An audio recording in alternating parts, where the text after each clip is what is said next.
আজকের এই ভিডিওয়ে আমার চ্যানেলে যে স্টক মডেল পোর্টফোলিও আপনাদের সাথে ডিজাইন করা হয়েছে তার কিছু আপডেটস থাকবে। তার সাথে সাথে আইআরসিটিসি স্টক নিয়ে একটু আলোচনা করব।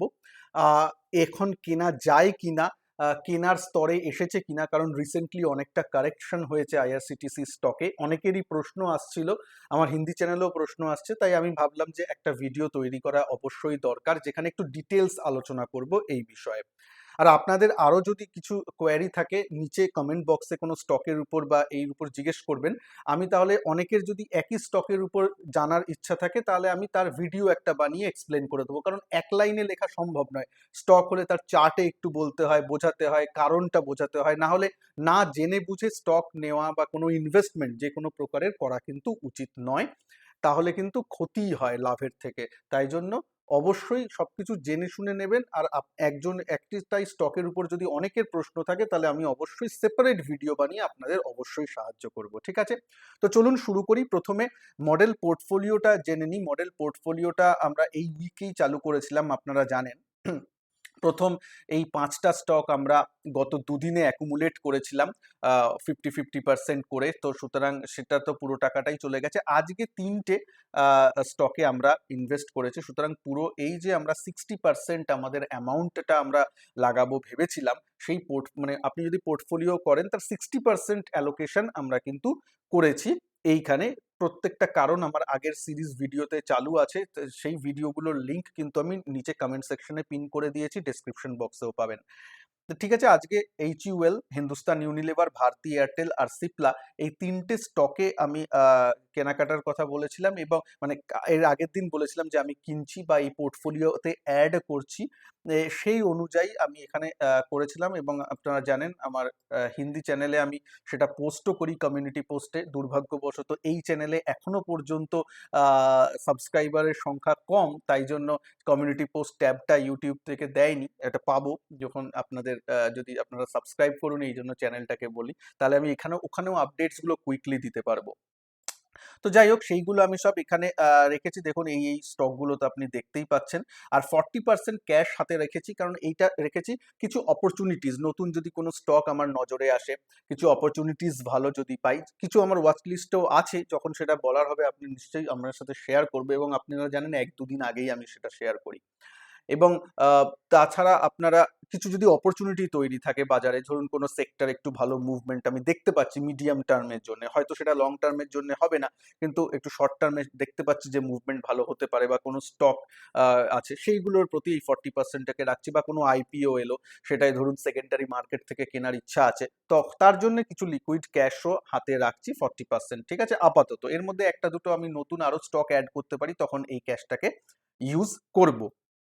এবার দেখুন, এবার ইনভেস্টমেন্টে এসে যাই, তাহলে টোটাল 60,000 টাকার মতো ইনভেস্ট হয়েছে। টোটাল আপনি যদি দেখেন এখানে 61,841 টাকার মতো ইনভেস্টমেন্ট হয়ে গেছে। তার ভ্যালু আজকে যেহেতু একটু বেড়েছিল, সেহেতু এটা একটু বেড়ে 63,000 টাকা হয়েছে। কারণ আজকে আপনি জানেন যে আমাদের যে রিলায়েন্স আছে, পোর্টফোলিও স্টকগুলো ভালোই হয়েছিল। আজকে রিলায়েন্স 5%-এর মতো বেড়েছে। ইনফোসিস, হ্যাঁ, রিলায়েন্স 5%-এর মতো ইনক্রিজ করেছে। রিলায়েন্স, ইনফোসিস, সিপ্লা সবকটাই বেড়েছে, মানে সিডিএসএল সবকটাই বেড়েছে। আজকে জানেন বাজার তো ইন্ডেক্সই এত বেড়েছে, তাহলে আজকে তো বাড়বেই। তো একদিনের বাড়া দিয়ে আমি কিছু মনে করি না, কারণ একদিন বাড়লো তার পরের দিন আবার কমে গেল। এখন যতক্ষণ না যুদ্ধ, এই পরিস্থিতিটা একটু ঠিকঠাক হচ্ছে, ততক্ষণ সত্যি কথা বলতে কি যা কিছু হতে পারে। নিউজ বেসড, এখন চার্ট দেখার থেকেও নিউজ বেসড ব্যাপার। ওভারসোল্ড অনেকটা হয়ে গেছিল, 1-2 দিন একটু মুভ করবে জানা কথা, কিন্তু এইটা সাস্টেন করবে কিনা সেটা ডিপেন্ড করছে যুদ্ধটা কেমন ভাবে যায়। অয়েল প্রাইসটা খুবই অত্যধিক হাই, সেটা ভারতের পক্ষে খারাপ, সেইটা একটা ব্যাপার আছে।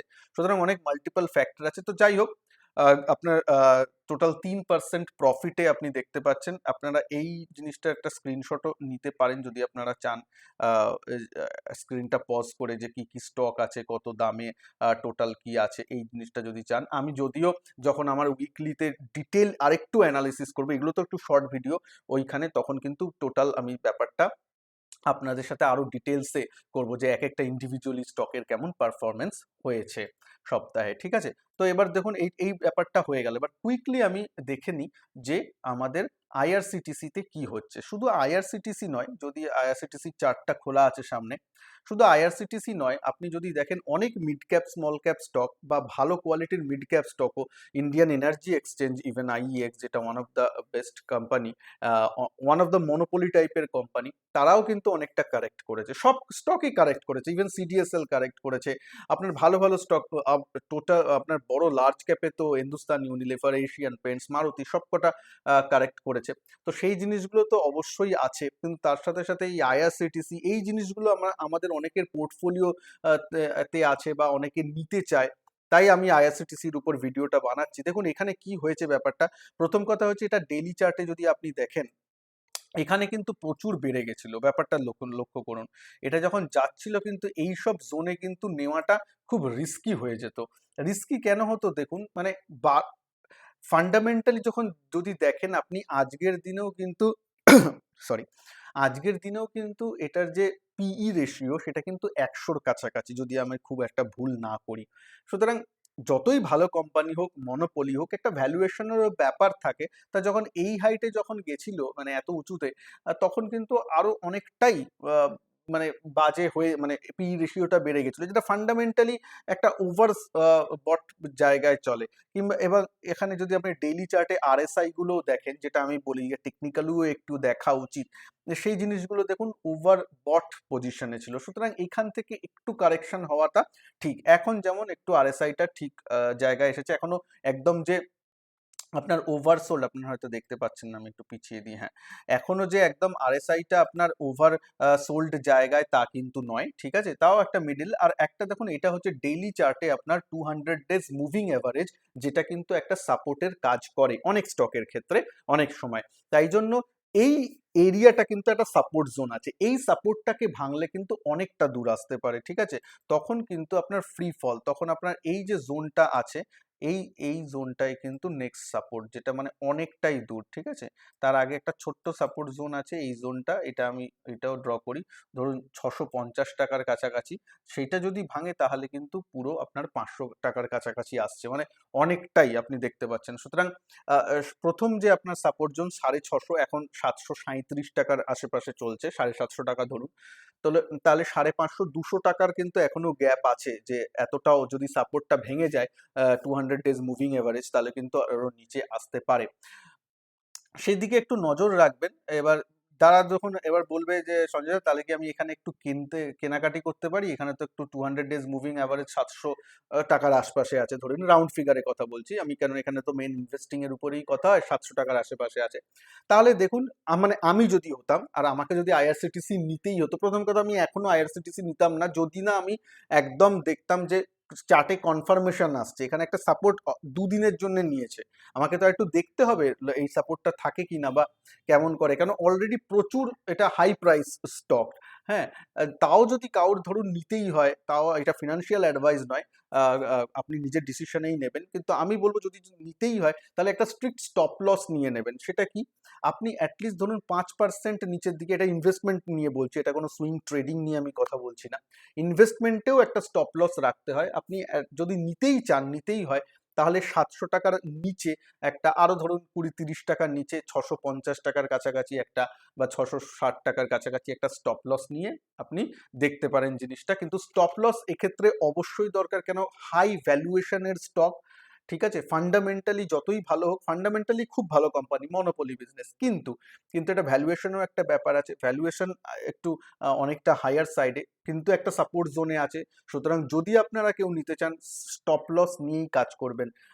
যদি আপনি কমেন্ট বক্সে লেখেন না আমি নিয়েছিলাম, আমি পরে মাঝে মাঝে দেখি যে আমি নিয়েছিলাম কিন্তু এখন প্রচুর নেমে গেছে দাদা, তোমার কথাই নিয়েছিলাম এখন পড়ে গেছে, তাহলে তাহলে বুঝবো আপনি আমার কথা শোনেনি না, বা ভিডিওটা আপনি পুরোটা দেখেননি। কারণ আমি যখনই কোনো স্টক বলি, তার থেকে কিন্তু আমি স্টপ লসও বলি।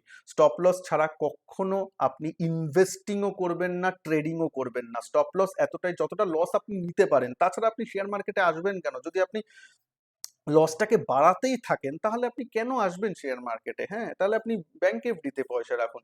এইখানে এখানে অনেক চান্স আসবে। একটা স্টকে হলো না, ঠিক আছে, আরেকটা স্টকে আমি পয়সা বানাতে পারবো, কারণ পয়সাটাকে তো বাঁচিয়ে রাখতে হবে। যদি পয়সাই শেষ হয়ে যায় তাহলে আপনি কি নিয়ে স্টক কিনবেন? ঠিক আছে, সুতরাং স্টপ লস দিয়ে কাজ করবেন। স্টপ লস যে লেভেলটা বললাম আপনার রিস্ক অনুযায়ী। কেউ যদি চান, আমি যদি হতাম তাহলে আমি 700 টাকার নিচে, যদি আমি বেশি রিস্ক না নিতে পারি তাহলে আমি 690 টাকায় স্টপ লস রাখবো, যে অল্প স্টপ লস, ভেঙে গেলে ভেঙে গেল, বেরিয়ে যাবো। এরকম আপনার নিজের রিস্ক অনুযায়ী ব্যাপারটাকে দেখতে হবে। ঠিক আছে, তবে একটা ভালো সাপোর্ট জোনে আছে, দেখা যাক এবার বাউন্স ব্যাক করে কিনা, একটু তো এটাকে সময় দিতে হবে। এবার তাহলে আইআরসিটিসি নিয়ে বললাম। আপনাদের যদি ভালো লাগে ভিডিওকে প্লিজ লাইক শেয়ার করবেন। আপনাদের যদি কোনো প্রশ্ন থাকে অবশ্যই কমেন্ট বক্সে কমেন্ট করতে পারেন। ভালো থাকবেন, আর কালকে আবার দেখা হচ্ছে। প্রত্যেক দিন এর উপর ভিডিও থাকে আমার চ্যানেলে, প্রত্যেক দিন স্টকের উপর, মিউচুয়াল ফান্ডের উপর, অবশ্যই আশা করি দেখবেন। নমস্কার, ভালো থাকবেন, শুভ সন্ধ্যা, ভালো থাকবেন, জয় হিন্দ, বন্দে মাতরম।